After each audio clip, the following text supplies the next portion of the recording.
Kumusta mga Lods at welcome back sa Simple Nobs. Sa video na ito ay ituturo ko naman po sa inyo kung paano kumuha ng digital TIN ID gamit ang OROS or ang Online Registration and Update System ng BIR. Pero bago yan ay mag-subscribe muna kayo sa channel ko para sa iba pang mga informative video na katulad nito. Pumunta pa rin sa mga search engine na ginagamit ninyo at i-type ang oros.bir.gov.ph. Tapos i-click lang itong e-services ng BIR. Pagdating dito, scroll nyo lang pababa at kapag nakita nyo na itong oros ay i-click nyo lang po ito. Mapupunta na kayo dito sa BIR Online Registration and Update System at dahil kukuha kayo ng Digital TIN ID ay kailangan nyo munang mag-register. I-click nyo lang itong new registration, tapos i-click ang as an individual. Pagdating dito, scroll nyo lang pababa at i-click ang create an account.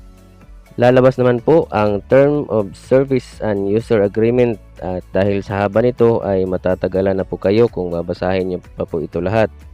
Pero pwede rin namang basahin lahat. Scroll nyo lang sa baba at i-check ang box katabi ng I have read at i-click ang agree. Pagdating dito, i-click lang ang taxpayer pati ang with existing TIN. Dito naman ay ang inyong mga basic personal information na kailangan ninyong pilapan. Ilalagay nyo ang inyong TIN number, first name, middle name, last name. Kung may suffix kayo tulad ng junior, the second, the third at iba pa, lagyan nyo lang din. Tapos birthday, civil status at gender. Tapos ilagay nyo rin ang inyong active email address dahil magsisend po ang BIR sa inyo ng email sa pag-verify ng inyong account. Sa baba naman ay ilalagay nyo na ang inyong password at siguraduhin madali lang tandaan para hindi kayo magka-problema every time na maglalagin kayo. Tapos i-confirm lang ang inyong password.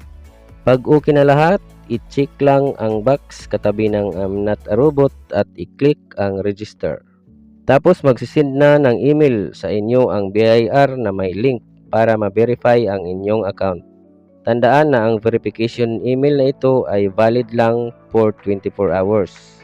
I-click lang itong verify your account at successful na ang paggawa mo ng OROS BIR account. Tapos i-click lang ang OK para makapag-login. Dito naman ay ilagay lang ang inyong email address at ang password na ginawa ninyo kanina. Tapos i-check ang box katabi ng I'm not a robot at i-click ang login. Pagdating dito dahil kukuha kayo ng digital TIN ID, i-click lang ang get your digital TIN ID. Tapos i-click ang view your digital TIN ID. Ito naman yung mga steps kung paano makuha ang digital TIN ID. I-scroll nyo lang pababa at i-click ang blue button na view your digital TIN ID at lalabas na po ang inyong TIN ID. Pero kailangan nyo pa po itong lagyan ng picture kaya i-click lang po ang add photo. Ito naman po ang mga instructions sa pagkuha nyo ng picture para sa inyong TIN ID. Sundin lang po ang lahat ng ito at kung tapos na kayong kumuha ng picture ay i-click lang ang proceed at mapupunta na kayo sa inyong gallery. Hanapin lang yung picture na ilalagay ninyo para ma-upload na sa inyong TIN ID. Kung may picture na ang inyong TIN ID ay i-click lang ang generate digital TIN ID. Dito naman ay may reminder na nagsasabing pwede nyo lang i-generate ulit or i-update ang inyong digital TIN ID after 30 days mula sa una nyong pag-generate nito. Hindi na po pwedeng mag-generate ulit kinabukasan kung nakapag-generate ka na ngayon. After 30 days ka na naman, pwedeng kumuha ulit.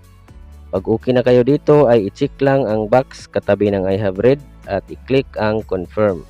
Pagdating dito ay may mga survey pa kayong kailangang sagutan pero hindi ko na lang po ipapakita dito ang mga survey para hindi na po mahaba ang ating video.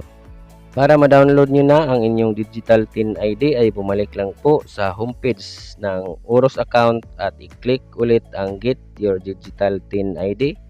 Tapos view your digital TIN ID. Tapos scroll ulit sa baba at i-click ang blue button na view your digital TIN ID. Lalabas na po ang inyong digital TIN ID at i-click lang ang download digital TIN ID. Bago ma-download ay may lalabas pa po na data privacy consent at i-click lang ang agree. Kung gusto nyo namang masiguro kung legit ang inyong digital TIN ID at gusto nyong makita ang inyong buong detalye ay scan lamang po ang QR code ng inyong TIN ID. Yun lamang po sa ngayon mga lods at kita-kits sa susunod na video.